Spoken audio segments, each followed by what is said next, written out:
emerges as a healthy outcome of challenges and difficulties. Resilience is the muscle that grows as we each encounter obstacles and challenges in our own lives. None of us has the same degree of resilience. Some of us are more resilient than others. And truthfully, resilience is not a guaranteed quality. Resilience is the muscle that grows as we each encounter obstacles and challenges, but just because people experience a lifetime of pain or trouble doesn't mean they're resilient. Resilience is the result or consequence of our constructive responses to trouble. Resilience is the result or consequence of our constructive responses to trouble. Constructive, which means edifying and life-giving. Constructive, which means positive, beneficial, and productive. Resilience is the result or consequence of our constructive responses to trouble. When trouble comes, you're looking for the development, the build-up, the lesson. Constructive. There are others who neglect the constructive responses to trouble. Those are the scapegoaters, the blame shifters, the victim players. Those are they who dodge responsibility, fail self-reflection, the masters of deflection. Those people are not resilient. Because resilience is the result or consequence of our constructive responses to trouble. Resilience is defined as the capacity to withstand or recover from difficulties.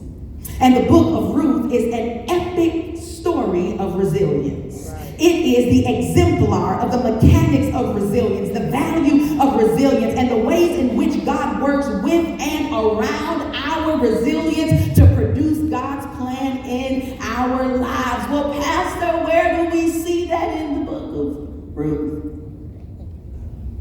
The biggest name is not always the main character. That's one of the first things I pray you glean from the message today. The biggest name is not always the main character. Right. Those of us who are not familiar with this book of the Bible will assume that Ruth is the main character because Ruth has the biggest name. And while Ruth is an important character, for much of the story, she's not the main character. It's Naomi who's driving the plot. It's Naomi who is pushing the storyline. It's Naomi who's directing the action. It's Naomi who's calling the shots. It's Naomi who's making big decisions and creating big moments. So while the biblical book is named after Ruth, it's Naomi who's the real energy in the story. But Naomi's story is often overshadowed by the remarkable story of Ruth. Right. And it's understandable because Ruth's story inspires those of us who eke out a living when by all accounts we should be castaways. Right.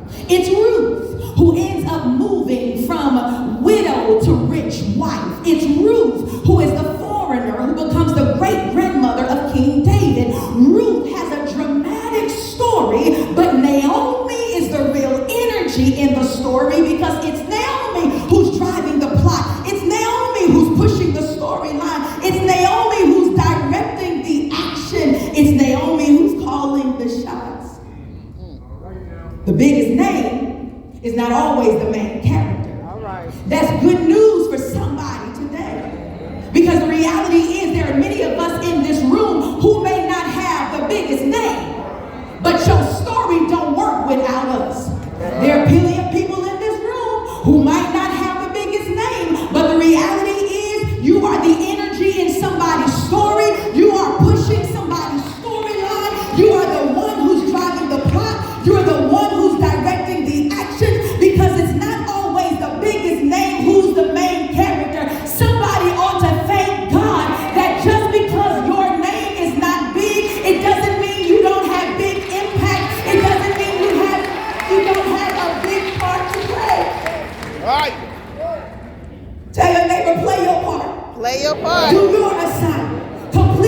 The Bible says that Naomi is married to Elimelech, and there is a famine in the land of Bethlehem of Judah. And because there's a famine in the land of Bethlehem of Judah, Naomi and her husband Elimelech moved to Moab because they heard that there is food in Moab. And while they are in Moab, they are there with their two sons, Mahlon and Chilion. Naomi is in Moab with her husband Elimelech and her two sons, Mahlon and Chilion. But the Bible says then Naomi's husband dies. But that's okay, because she still has two sons. In the ancient Middle Near Eastern time frame that this biblical passage was written, you all know that women rely on men, their husbands, for their protection, for their survival, for their sustenance. And Naomi is in this foreign country, and while she's there, her husband dies. So her protection dies, her covering dies, her helpmeet dies, her salvation dies. But that's okay, because even though her husband dies, she still has two sons, Mahlon and Chilion. Because the way hierarchy works in the ancient Near Eastern context, it is the men who have superiority and preeminence in culture. So even though Naomi is without a husband, she's okay because she has sons. And then those sons take wives. They take Moabite women. And the reason why husbands take wives is so they can have children and produce more sons. So Naomi is in this foreign country. Her husband is dead, but that's okay, because she's got two sons, and those two sons take two wives with the expectation that they'll produce children. Because a woman's worth and value is measured by the men in her life, the children that she has. But the Bible says that after they have been in the land 10 years married to these Moabite women, then her sons die. Mahlon dies, Chilion dies. But there are no grandchildren. So now, Naomi is left in a foreign country with two daughters-in-law. No husband, no son.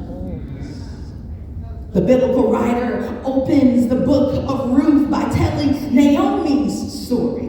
By telling us how Naomi and Elimelech relocate to Moab, tells us how God has added to her life, but then each of these things were lost.